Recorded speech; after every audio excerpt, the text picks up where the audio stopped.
রাষ্ট্রের শত শত কোটি কোটি টাকা অপচয় করে সাবেক প্রধানমন্ত্রী শেখ হাসিনার বিদেশ ভ্রমণ আর টাকা দিয়ে ডক্টরেট ডিগ্রি অর্জনের অভিযোগে তদন্ত করবে দুর্নীতি দমন কমিশন দুদক। এছাড়া দেশ টিভির এমডি আরিফ হাসানের বিরুদ্ধে টাকা পাচারের অভিযোগে দুটি মামলা করেছে দুদক। বিস্তারিত সুমায়া খানের রিপোর্টে। ১৬ বছরের শাসনামলে প্রতিবারই বিশাল বহর নিয়ে বিদেশ ভ্রমণে যেতেন সাবেক প্রধানমন্ত্রী শেখ হাসিনা।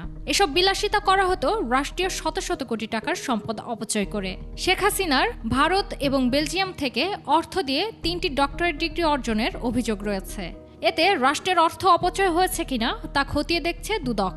ডিগ্রি অর্জনের ক্ষেত্রে সরকারি কোনো অর্থের অপচয় হয়েছে কিনা, জাতীয় স্বার্থের পরিপন্থী কোনো চুক্তির বিনিময়ে এই ধরনের ডিগ্রি অর্জন করা হয়েছে কিনা, এই বিষয়গুলো যাচাইয়ের জন্য প্রকাশ্য অনুসন্ধানের সিদ্ধান্ত গৃহীত হয়েছে।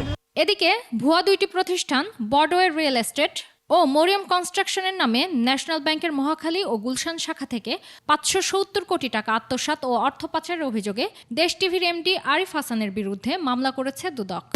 ক্যামেরায় ওয়াও, স্টাইল দেখাও, Xenon X21 পারলে ঠেকাও।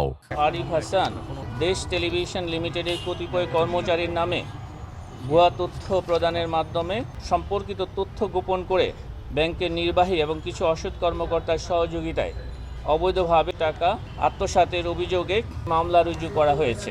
এছাড়াও প্রকৃতি অ্যাসোসিয়েশন ও ভিউ হোটেল অ্যান্ড রিসর্টের নামে ১৬৩ কোটি টাকা আত্মসাতের অভিযোগে ২৫ জনের নামে মামলা করেছে দুর্নীতি দমন কমিশন।